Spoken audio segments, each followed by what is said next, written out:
Bueno, buenos días a todos. Vamos a orar para iniciar esta mañana. Estamos estudiando el libro de Apocalipsis. Amén. Amén. Apocalipsis capítulo 1.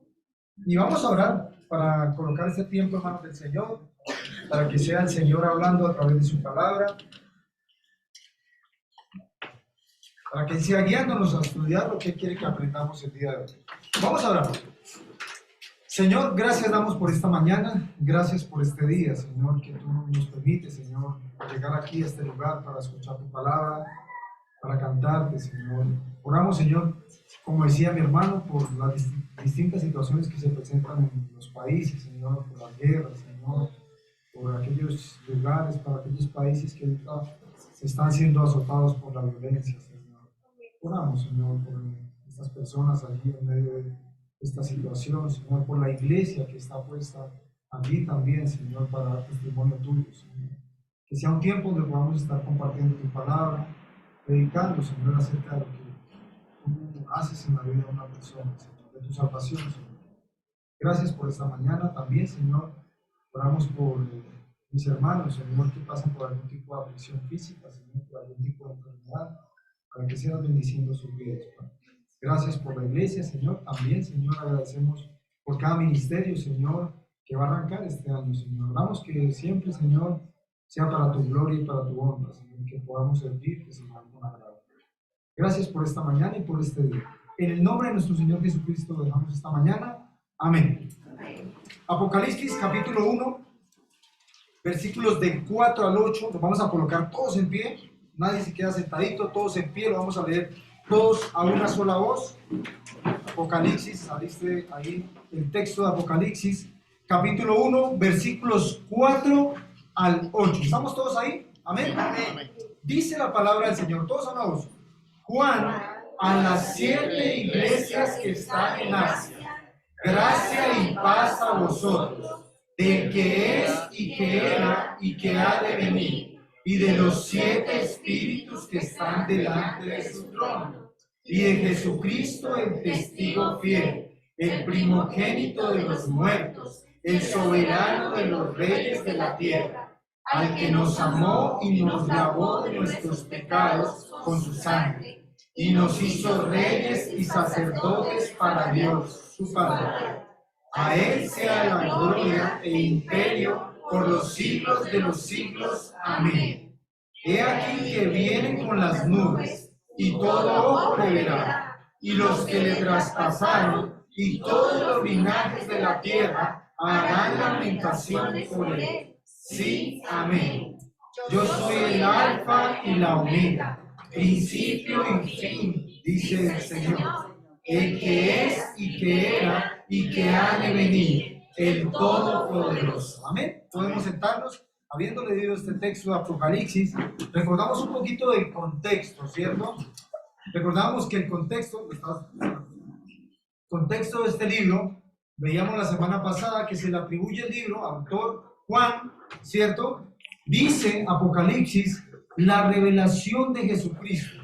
¿Saben ustedes? Veíamos un poquito la semana pasada, la antigua palabra griega traducida aquí es apocalipsis, que significa apocalipsis, ¿cierto? Vemos aquí la palabra significa revelar, quitar el velo. Eso pudimos ver un poquito la semana pasada. Hablamos desde dónde se escribía este libro, ¿cierto? Hablamos de qué es la revelación. Versículo 1, primera hasta la coma, primera frase, dice la revelación ¿de quién? De Jesucristo.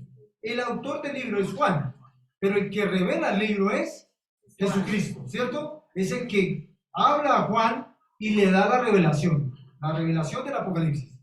Y dice aquí que lo escribe desde la isla de ¿dónde? De Patmos. Hay mucha historia que nos habla de que el apóstol pasó sus últimos días allí en Patmos. Entonces, desde ahí recibe una revelación de Dios, desde ahí recibe la revelación de Dios para escribir el Apocalipsis. Yo veía que este libro aproximadamente, ustedes miran la vida del apóstol Juan, ¿cierto?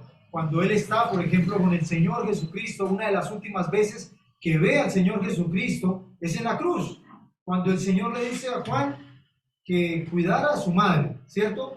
A María. Y entonces, allí es uno de los últimos tiempos donde el apóstol ve físicamente al Señor Jesucristo y también lo ve cuando él se presenta, que está 40 días con ellos y se les presenta a 500 personas y ahí parte el Señor. Y después de esto tiene un encuentro allí, dice un encuentro espiritual, donde dicta el libro de Apocalipsis, donde escribe la revelación para todos sus siervos, veíamos la semana pasada, y dice que aproximadamente el apóstol ya había transcurrido una vida bastante difícil, había pasado persecución, él, recordemos que fue una columna allí en Éfeso, fue pastor de la iglesia de Éfeso, y dice que pasó por bastantes pruebas en su vida, y después de todo esto, de servir al Señor, ahora se encuentra exiliado en una isla, ¿cierto? Y a sus 90 años, escribe el libro del Apocalipsis, una revelación dada por Dios. ¿Era un tiempo de gran persecución para los cristianos? Claro que era un tiempo de gran persecución. Ahorita vamos a ver por qué, ¿cierto? Dice que había un emperador, primero estuvo otro emperador, ahora vemos a Domiciano, un emperador que se encargó de perseguir a todos los cristianos, de acecharlos, de matarlos, de someterlos a castigos tremendos, ¿cierto? Porque alabar al Señor. Ya vamos a ver un poquito por qué esto. Por eso es tan importante, yo veía el saludo. Un saludo, si usted mira aquí, punto número 1, habiendo conocido un poquito el contexto, un saludo lleno de esperanza. ¿Saben? A veces uno se encuentra personas y usted las saluda y le dice, ¿cómo está? Ahí más o menos. Es un saludo que a veces uno lo deja como, ¿será que está? Yo creo que está mal esta persona. Está pasando por un tiempo muy difícil. A veces uno saluda y también puede que dice, bueno, esta persona no, tal vez no me correspondió el saludo. De pronto está pasando por un tiempo muy difícil. A veces uno saluda y la gente dice, buenos días, ¿cómo está? Bien, buenos días, buenas tardes, me alegra verlo de nuevo, hace cuánto no lo veía, bienvenido. Es un saludo que reconforta, ¿cierto? Pero aquí, este saludo tiene una característica muy especial. Es un saludo lleno de esperanza. Es un saludo que alienta, es un saludo que reconforta, que anima, que trae paz. Es un saludo que llena la vida de cualquier persona, porque no es un saludo común. Pablo utilizaba este saludo en muchas de sus cartas, pero ahora este saludo viene de parte de Dios. En un tiempo difícil, dice versículo 4, capítulo 1, Juan, ¿a quién? A las 7 iglesias que están en Asia. Si usted mira, habían 7 iglesias, versículo 11, dice, está Éfeso, Esmirna, Pérgamo, Tiatira, Sardis, Filadelfia y la Odisea. Estas 7 iglesias que están en Asia, algo como lo que hoy conocemos Turquía, en este tiempo pasaban un tiempo de persecución tremenda, un tiempo de acecho al cristianismo por decir que habían conocido al Señor, que servían a Dios y que glorificaban a Dios. Gracias. Entonces, eso es lo que lo hace más especial, que en medio de la crisis, en medio de la dificultad, en medio de la tribulación, llega un saludo lleno de esperanza. Y más adelante, en las próximas semanas, tal vez en este medio año, vamos a ver por qué situación pasaba cada iglesia, ¿cierto? Unas habían decaído en su fidelidad al Señor, otras habían perdido su primer amor, pero lo que más vemos aquí es que era un tiempo de mucha persecución. ¿Qué dice el saludo? A las 7 iglesias que están en Asia, ¿cierto? Yo veo primero algo acá muy importante antes de pasar a este punto número 1, y es que veíamos ahorita, ¿cuántos años tenía más o menos el apóstol? 90 años, ¿cierto? 90 años cuando recibe esta revelación de parte de Dios. Y lo primero que yo vi aquí, que el Señor me mostró, es que para Dios es más importante la disposición que la edad. ¿Saben? A veces uno dice, bueno, es que yo tengo tantos años, yo no creo que el Señor ya me pueda utilizar. Tal vez yo no pueda predicar el Evangelio de Dios. Quizás yo no pueda ser de bendición para Dios. Me basta con ir a la iglesia, ser un buen cristiano, leer la Biblia, pero no creo que el Señor me quiera utilizar, porque yo ya tengo tal vez 30, 40, 50, 60, 70, 80, no, es que el Señor ya que me va a usar. O los jóvenes, tal vez estoy muy joven para servir al Señor, más adelante. Pero lo que vemos aquí es que Juan tenía 90 años, atribulado, en un lugar encarcelado. Patmos era una isla donde llevaban a presos políticos, un lugar rocoso, un lugar difícil. Y aún así, para Dios es más importante la disposición que la edad. Dios siempre busca personas dispuestas, con un corazón ferviente a cumplir su propósito. Dios quiere hombres y mujeres dispuestos a dar más. No importa la edad, no importa el trabajo, no importa el lugar. ¿Por qué? ¿A dónde está Juan? En una cárcel. No es el lugar, es el corazón. Cuando Dios quiere hacerte un llamado, si tu corazón está dispuesto a servir al Señor, Dios te va a usar en gran manera. Juan estaba en un lugar rocoso, en una cárcel, pero para Dios fue más importante su disposición y su corazón. Así que un llamado, ahorita empiezan ministerios en la iglesia, hay unos enlistamientos allí.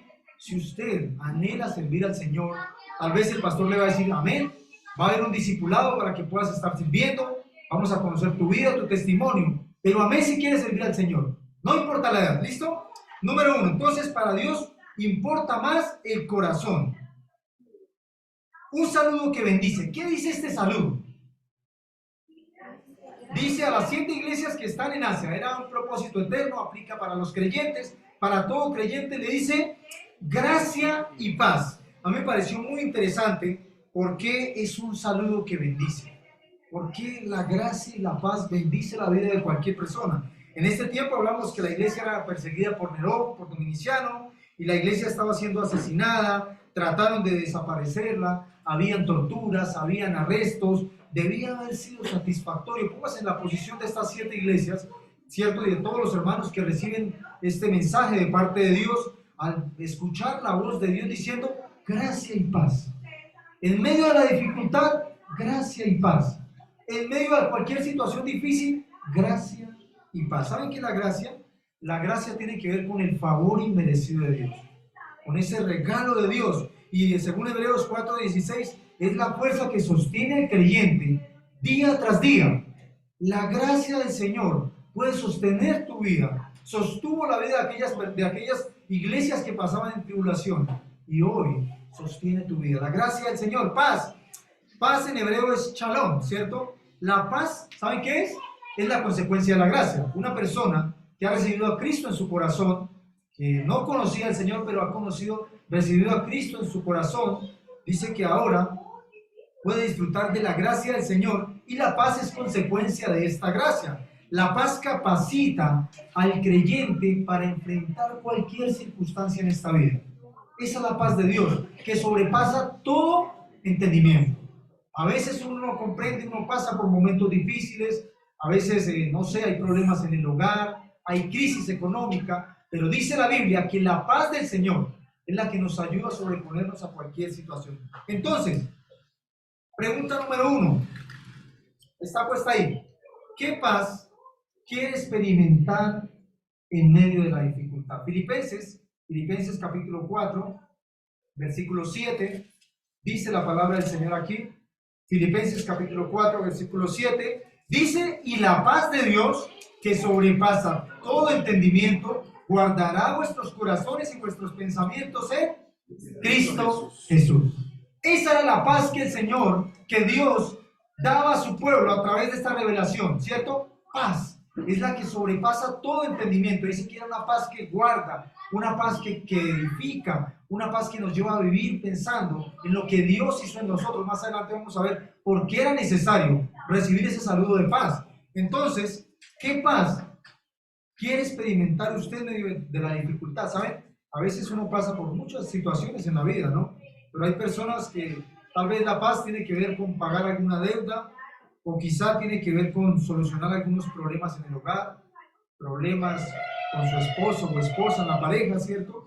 Para otro la paz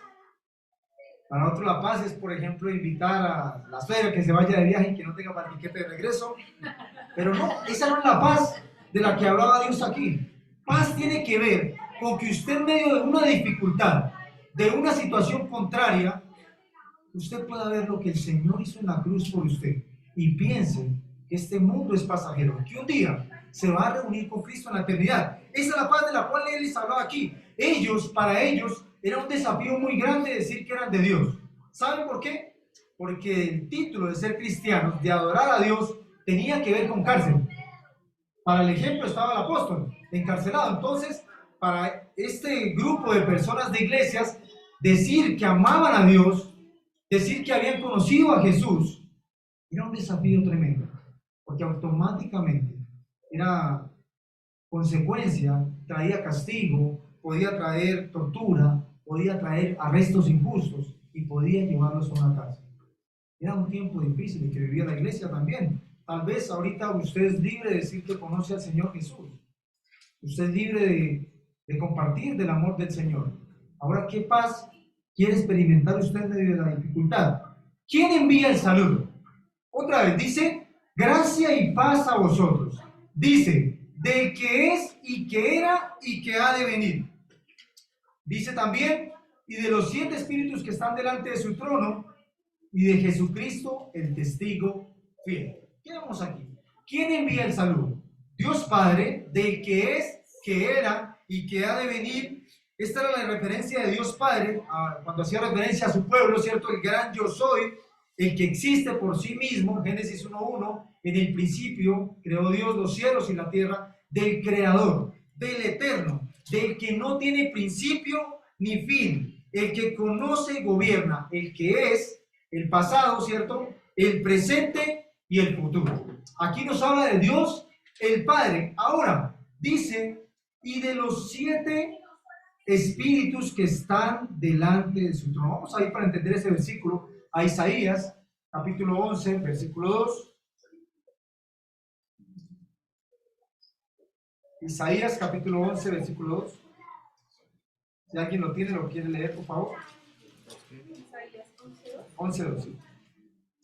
Y reposará sobre él el espíritu de Jehová, espíritu de sabiduría y de inteligencia, espíritu de consejo y de poder, espíritu de conocimiento y de temor a Jehová.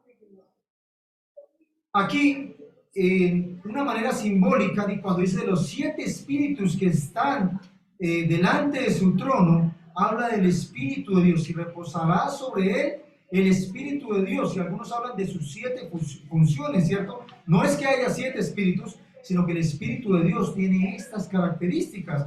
Ahorita vamos a ver, por ejemplo, eran 7 características que tenía el Espíritu de Dios y yo miraba algunos detalles aquí. El número 7, por ejemplo, para Dios tiene gran importancia, mucha relevancia, ¿cierto? En la palabra de Dios. Es símbolo de algo que está completo. Lo completo no necesariamente es algo que es perfecto, pero es un símbolo de algo que está completo. Por ejemplo, si usted mira, Dios ordenó a su pueblo que caminara 7 días alrededor de una ciudad llamada Jericó para conquistarla, ¿cierto? Otra característica que podemos ver aquí es que a Naamán se le ordenó que se sumergiera en el agua, ¿cuántas veces? 7 veces, para ser curado de una lepra que tenía. Y dice la Biblia que su lepra fue sanada y que la piel quedó, su carne quedó como la de un niño. Eso está en 2 de Reyes capítulo 5, si usted quiere ver. Así que este número, yo miraba, es un símbolo de perseverancia, de algo que está completo, y a veces, en algunos casos, lo completo significa perfección. Algunos lo han tomado con supersticiones, con cosas que no son, pero para Dios tiene relevancia, ¿cierto? Entonces, por ejemplo, yo miraba por qué tiene relevancia. Para ir a dar las vueltas, para conquistar Jericó, ellos qué debían hacer: creer, ser relevantes, no parar. Naamán, ¿cierto? Este gran militar, dice que estaba ahí tal vez todo su ejército, y para él podría ser de pronto algo tonto, sumergirse 7 veces y que lo vieran ahí entrando y saliendo, a la vista de todos, pero lo hizo 7 veces. ¿Qué debía hacer él? Creer, ser obediente, tener perseverancia. Entonces, es un símbolo de perseverancia, es un símbolo de que debemos obedecer al Señor. Este número yo he mirado porque me pareció un poco relevante, ¿cierto? Dice que en el libro de Apocalipsis aparece 54 veces. Y es un desafío a ser perseverantes y no parar de marchar. Amén. ¿De quién viene el saludo?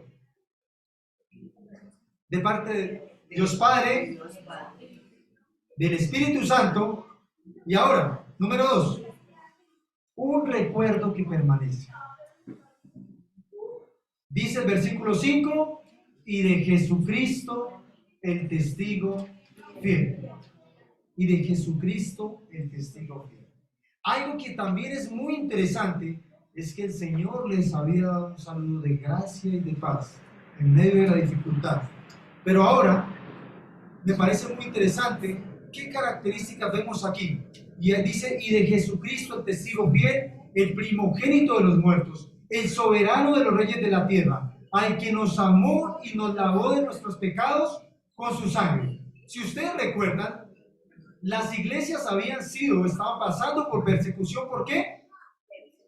Por la causa de Cristo, ¿cierto? Por adorar al Señor, por decir que eran cristianos, por vivir para Dios. Ahora, el saludo también lo completa. Dice el testigo fiel, el primogénito de los muertos, el soberano de los reyes de la tierra. Yo creo que el Señor, a través de este saludo, a través de nombrar la Trinidad, cada persona de la Trinidad, quería recordarles que Él estaba con ellos. Y está con nosotros. Aun cuando pareciera que no lo viera, aun cuando el apóstol estaba allí a sus 90 años, viejito, en una cárcel, cuando parecía que todo estaba, que ya estaba a bordes de partir, quizá, el Señor le dice, aquí estoy contigo. Y se presenta como el testigo fiel. Y hablábamos, nos compartía el pastor, nos explicaba, el testigo fiel tiene que ver con el mártir de Dios. Aquel que fue obediente hasta su muerte, ¿cierto? Es aquel que dice la verdad, es aquel que murió por obediencia al Padre. Juan 14:6 tiene que ver con alguien que dice la verdad, testigo, alguien que habla la verdad. Y Jesús les dijo, yo soy el camino y la verdad y la vida, y nadie viene al Padre si no es por mí. Dice también, el primogénito de los muertos. ¿Saben? Esto para mí es una señal de esperanza, es una voz de aliento. En medio de lo que pasaban allí, 1 Corintios, dice que el primero de levantarse de los muertos, para no morir jamás. Y eso, mi hermano, es un motivo de esperanza para cada creyente. Dice 1 Corintios, capítulo 15, versículo 20, cuando hablamos del primogénito, dice así, mas ahora Cristo ha resucitado a los muertos, primicias de los que durmieron es hecho. Y dice el versículo 23, pero cada uno en su debido orden. Cristo, las primicias, luego los que son de Cristo en su venida. ¿Saben? Qué saludo tan importante, qué presentación tan importante para su iglesia y para nosotros. Dice el Señor, un recuerdo que permanece. Recuerden que yo estoy con ustedes y que un día van a estar conmigo en la eternidad. En medio de la tribulación, en medio de lo que pareciera que no estuviera como tan bien, el Señor les recuerda. ¿Cómo lo hizo? Ya vamos a verlo. ¿Por qué lo hizo? ¿Y cuál es el propósito? De que cada creyente viva esta vida con la esperanza eterna de que si usted ha recibido a Cristo en su corazón, un día va a acabar su vida en esta tierra, pero va a estar con el Señor en la eternidad. Un recuerdo que permanece. Dice, y el soberano de los reyes de la tierra. Aquí la expresión es similar al Apocalipsis 19:16. ¿Sabe por qué dice aquí? Apocalipsis 19:16, otra característica que escribe el Señor aquí, dice, y en su vestidura y en su muslo tiene escrito este nombre, Rey de Reyes y Señor de Señores. Dice que cuando Él venga, será el Rey de Reyes, el soberano de los reyes de la tierra. Este título no está en ejercicio el día de hoy. Dice que cuando Él venga, en su reino será el Rey de Reyes y Señor de Señores. Entonces, cuando Él venga, dice que cuando vino en su primera venida, en Mateo, hemos estudiado los evangelios, ¿cierto? Vino como el Rey de los judíos. Ahora, cuando Él venga en su segunda venida, vendrá como el Rey de Reyes y Señor de Señores. Y será el soberano de los reyes de la tierra. Y otra característica más, dice, después del punto, dice, ¿a quién? Al que nos amó y nos lavó de nuestros pecados con su sangre. Un recuerdo que permanece, no pierda de de vista ese punto, un recuerdo que permanece. El Señor quería recordarles que aún en lo que estaban pasando, Él estaba presente con ellos. Le recuerdan, dice, al que nos amó y nos lavó de nuestros pecados con su sangre. Yo miraba que es un recuerdo que lo llena de paz a uno, ¿sabe? No sé usted en qué piensa cuando está enfrentando esta vida, cuando se va a trabajar, cuando llega a su casa, cuando pasa tiempo con su familia, cuando pasa por situaciones hermosas de parte de Dios, pero cuando también pasa por momentos difíciles. Pero algo en lo que yo pienso cuando veo que la vida a veces se complica es en la cruz. Recuerdo lo que el Señor hizo en la cruz por mí y eso me llena de esperanza, porque la cruz es símbolo de eternidad, porque así como Cristo murió por mis pecados, dice que fue el primogénito de los muertos, sé que un día voy a estar con el Señor en la eternidad y que pasan cosas difíciles en esta vida, pero el Señor quiere recordarnos a nosotros. Él murió en aquella cruz, nos amó y nos lavó de nuestros pecados con su sangre. Debió ser reconfortante el autor de ese saludo para ellos, ¿cierto? Para los creyentes de este imperio romano, ser cristianos, adorar al Señor, debía ser un gran desafío, algo muy tremendo, ¿cierto? Dice el versículo 6, a Él sea la gloria e imperio por los siglos. Algo aquí para aclarar.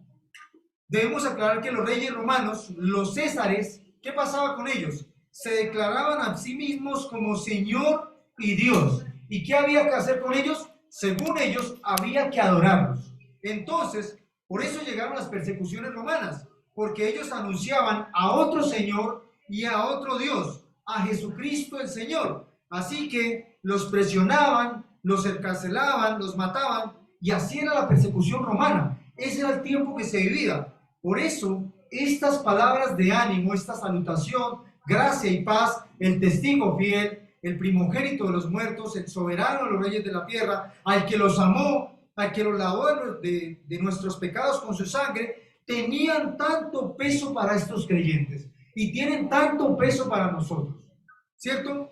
Porque debían estar firmes a pesar de la adversidad. Por eso aquí les recordaba ese amor con el que Jesús los ama y nos ama. Y cuando miramos, si usted mira cómo fue el amor del Señor, tiene que ver que es un amor sacrificial, un amor que lo entrega todo, un amor que no depende de las circunstancias, sino un amor que depende de la obediencia al Padre. Entonces, por eso debemos recordar lo que había hecho el Señor en medio de un tiempo tan difícil, un recuerdo que permanece. Romanos 5:8 dice así, mas Dios muestra su amor para con nosotros, que siendo pecadores, Cristo murió por nosotros. El verbo en este pasaje, yo miraba, al que nos amó, el verbo en este pasaje, yo miraba, este verbo está en participio presente activo, que significa que Jesús continúa amándonos. El Señor continúa amando, a pesar de lo que esté pasando en tu vida, a pesar de la situación que estés viviendo, inclusive a pesar de que a veces le estés dando las espaldas a Dios, el Señor continúa amando. Otra versión dice, al que nos ama. Otras versiones dicen, al que nos ama. Y no nos ha dejado de amar. Y a veces uno mira cómo es el amor de Dios. Y qué hermoso es ver a familias que les une ese amor, ¿cierto? Pero cuando hablamos del amor de Dios, tengo que decirte que nadie te puede amar como Jesús. Nadie te puede amar como Jesús. Ni tu papá, ni tu hermano, ni tus hijos, ni tu esposo o esposa te va a amar como lo hace el Señor. Porque es un amor sacrificial. Porque es un amor que continúa amándote. Entonces, aun cuando a veces pareciera que uno está solo, el Señor Jesús te ama. Cuando te has alejado de Él y piensas que no vale la pena volver, el Señor te ama y tiene sus brazos abiertos para decirte que te ama y para seguir amándote. Nadie puede amarte como Dios. Juan 3:16, porque de tal manera amó Dios al mundo, que daba a su Hijo unigénito para que todo aquel que en él cree no se pierda, mas tenga vida eterna. Por amor dio su vida por nosotros. Ahora, pregunta, ahí está la pregunta. ¿Qué está dispuesto ahora a hacer usted por amor a Jesús? Usted ya sabe que lo ama, que lo sigue amando. ¿Qué está dispuesto a hacer usted por amor a Jesús? Tal vez debemos obedecer principalmente o quizás renunciar a algo que está deteriorando mi relación con el Señor. Tal vez debo decirle que no a este pecado que está arruinando mi vida, me está dañando delante del Señor. Tal vez tengo que dejar la desidia, el cansancio y ir a la palabra del Señor. ¿Qué debo hacer hoy por amor al Señor? ¿Cuáles son mis propósitos en este año para amar cada vez más al Señor y acercarme a Él? Dice el versículo 6, aquí, dice que ¿qué nos hizo el Señor Jesús? Y nos hizo reyes y sacerdotes para Dios, su Padre. A Él sea la gloria e imperio por los siglos de los siglos. Amén. A mí me parece que este es un gran privilegio que tiene cada creyente. ¿Saben? Dice que nos hizo reyes y sacerdotes. En el antiguo pacto, el rey no podía ser sacerdote.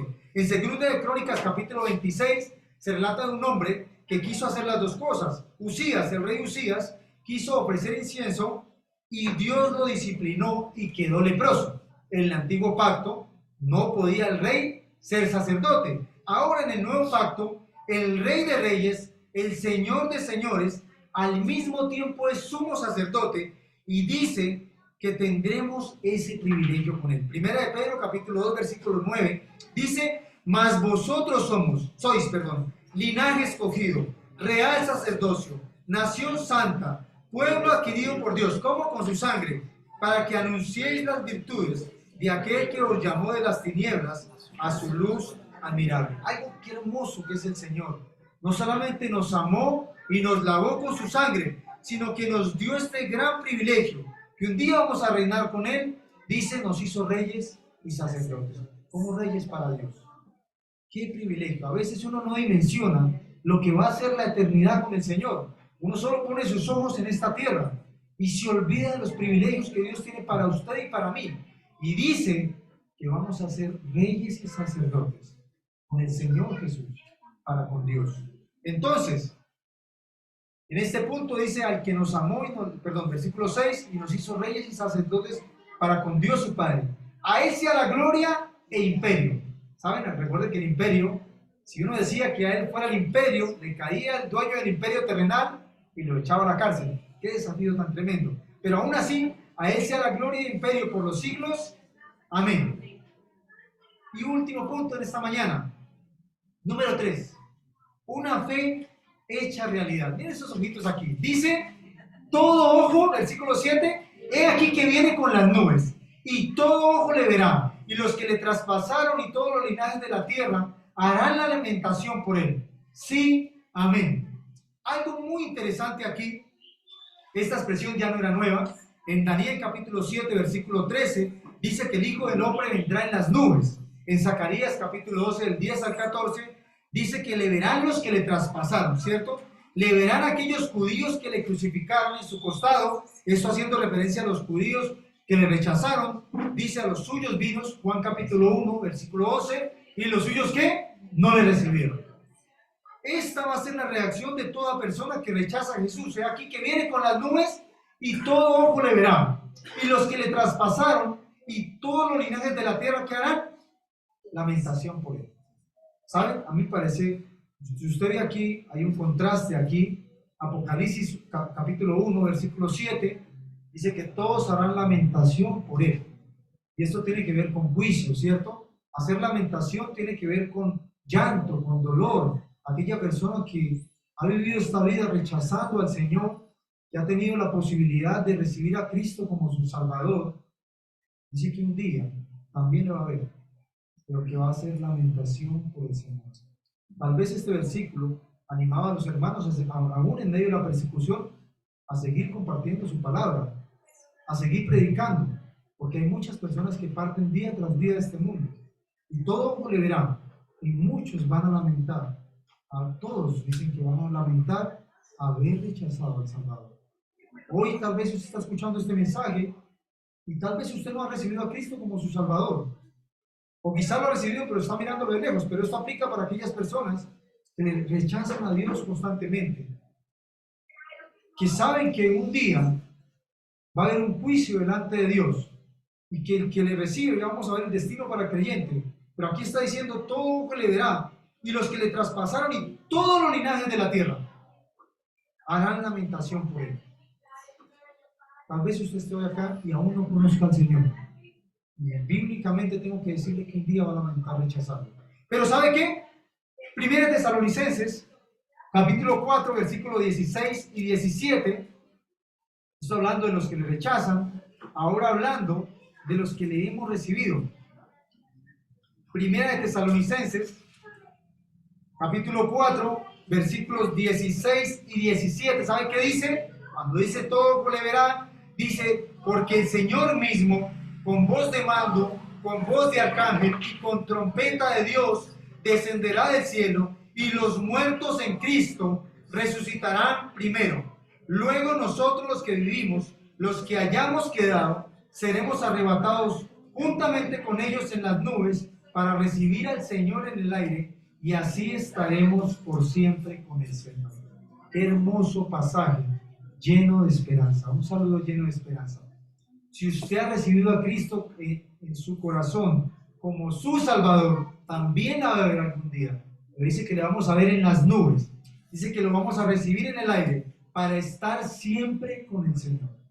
La Biblia siempre nos ha hablado de que hay dos destinos. Uno es siempre con el Señor. Y este pasaje nos dice, nos recuerda que que un día, cuando usted parta de este mundo, o va a estar siempre con el Señor, o va a estar lamentándose por no haberle recibido. Harán lamentación por él. Qué triste es que usted tal vez esté viniendo a esta iglesia día tras día, semana tras semana, escuche la palabra, el Señor hable a su vida, y aún así se atreva a rechazarlo. Y quiera estar aquí. Hay dos grupos. Usted mira la diapositiva, hay dos grupos.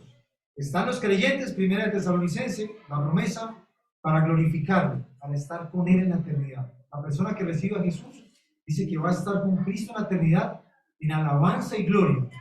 Pero está el otro grupo, Apocalipsis 1:7, dice que están los que van a estar para juicio y para lamentación. Y si hoy viene el Señor, si hoy llegara, si tal vez no tuviera la posibilidad de salir, o quizás llegara hoy, mañana, ¿vas a estar para juicio o para alabanza y gloria? ¿Cómo te va a encontrar el Señor? ¿Para juicio o para gloria? Y terminamos con este versículo, 5 minuticos. Versículo 8, dice, yo soy el alfa y la omega, principio y fin, dice el Señor, el que es y que era y que ha de venir, el Todopoderoso.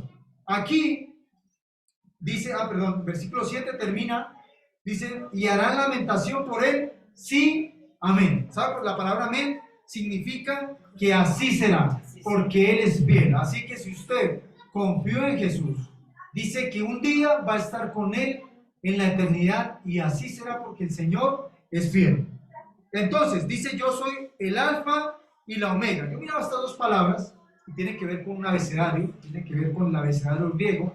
El alfa es la primera letra del abecedario y la omega, en el griego, es la última letra del abecedario, ¿cierto? Entonces, ¿qué quiere decir eso? Yo soy el alfa y la omega. Eso tiene que ver con el principio y el fin, ¿cierto?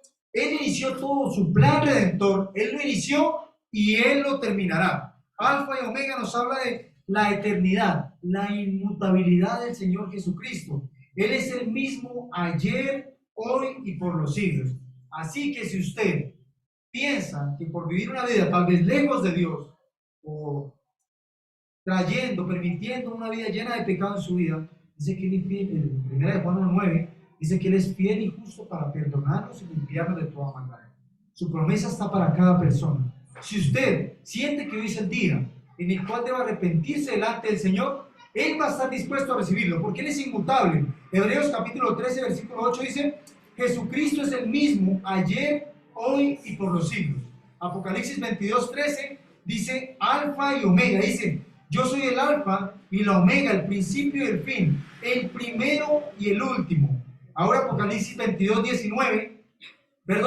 dice, la parte B dice, si alguno añadiere a estas cosas, Dios traerá a él las plagas que están escritas en este libro. Y versículo 19 dice, la parte B, si alguna de las palabras de este libro, de esta profecía, si alguno Leámoslo, Apocalipsis 22, 19. La parte B. Dice, y si alguno quitare de las palabras del libro de esta profecía, Dios quitará su parte del libro de la vida. Pensando, hablando, ¿cierto?, de que Él es el primero y el último, dice, yo pongo la última letra. Yo soy quien inicié mi plan, yo pongo la última letra. Soy el principio y el fin. En mí está todo. Conclusión, un saludo lleno de esperanza. No sé cómo está pasando usted hoy en su vida, no sé cómo está su relación delante del Señor, pero lo que sí sé es que hoy el Señor, hoy Dios Padre, Espíritu, Dios Hijo, lo saludan con esperanza, lo saludan dándole ánimo en esta vida. Tal vez si usted pasa por alguna situación adversa a lo que usted esperaba, por alguna situación difícil, o tal vez las cosas van bien delante del Señor y se dispone este año a agradar a Dios cada vez más. Hoy el Señor le hace un saludo lleno de esperanza, un saludo que lo reconforta en este mundo lleno de injusticias. En medio de cada situación el Señor lo saluda lleno de esperanza y tiene que ver con la bendición de Dios para su vida. Gracia y paz. También hace un saludo que nos recuerda al Señor Jesucristo. Siempre que usted pase por alguna situación difícil, yo le animo a que piense en el sacrificio en la cruz. En ese sacrificio que le costó la vida al Señor, dice que, pero que resucitó para que todo aquel que en él cree no se pierda, mas tenga vida eterna. Y por último nos llena de esperanza, ¿cierto? Hablamos de una fecha realidad, el último punto. Un día vamos a estar delante del Señor y el anhelo de nosotros, el anhelo de cada hermano, es que usted no esté para juicio. Que usted no se presente delante del Señor, todo ojo le verá para enfrentar el juicio de Dios, sino que usted, cuando reciba al Señor, lo reciba en las nubes para estar con Él en la tierra. Tal vez sea el anhelo más grande que usted hoy tiene en esta mañana, recibir a Cristo para estar con Él en la eternidad. Estos creyentes pasaban un tiempo muy difícil, un desafío tremendo por decir que eran del Señor. Algunos los mataban, torturas, en cárceles, pero aún así el Señor trae un saludo lleno de esperanza. Y de la misma manera como lo hizo en este tiempo, lo hace hoy para nosotros. Vamos a orar, vamos a colocar en pie y vamos a orar al Señor a terminar esta mañana.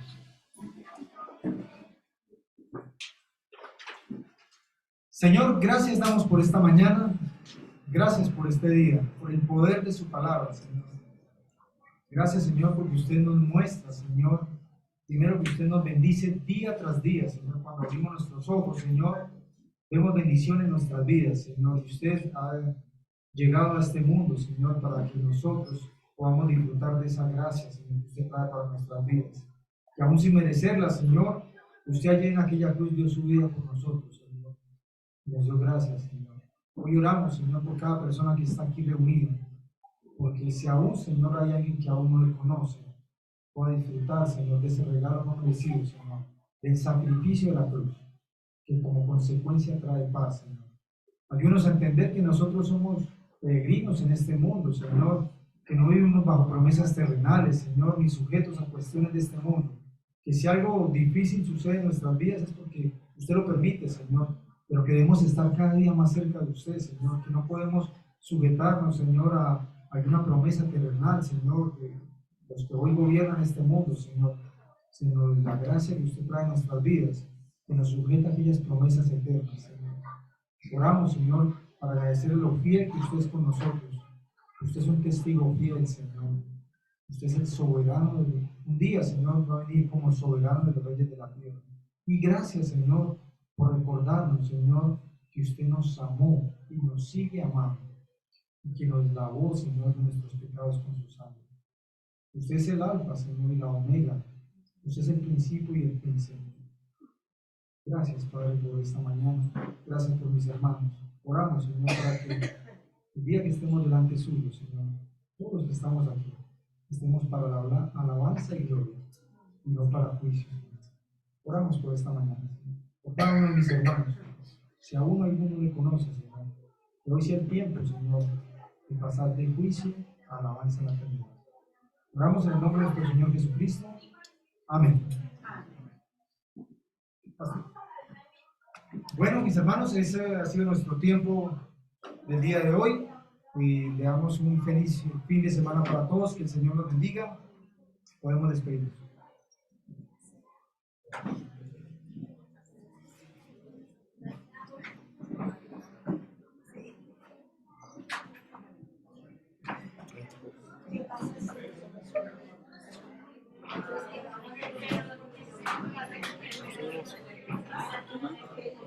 Sí.